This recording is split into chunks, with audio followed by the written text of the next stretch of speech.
刚买的宝马新车有一个后期的异味和异响的重要来源，一定要提前重视起来。千万注意啊，就是主副驾驶的座椅底下这个空调出风口，原车就是这么敞开的、裸露的，没有任何保护。关键是比脚垫它还要低，你看到了吗？所以时间一长，很容易往里面踢进一些石子儿。看石子儿、硬物、异物、零食玩具。管道呢是向下走的，你看到了吧？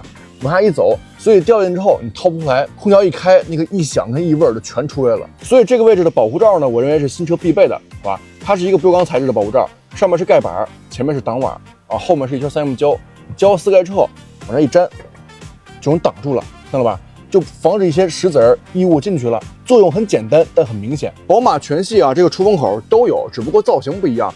X567是一样的。但是3757那个是扁的更大，所以它呢是专车开模的。它有3个颜色：纯银色、纯黑色和碳纤纹。后边的胶有一圈呢，所以说粘得很牢固，并不会掉。如果你还没有买的话，赶紧买一套。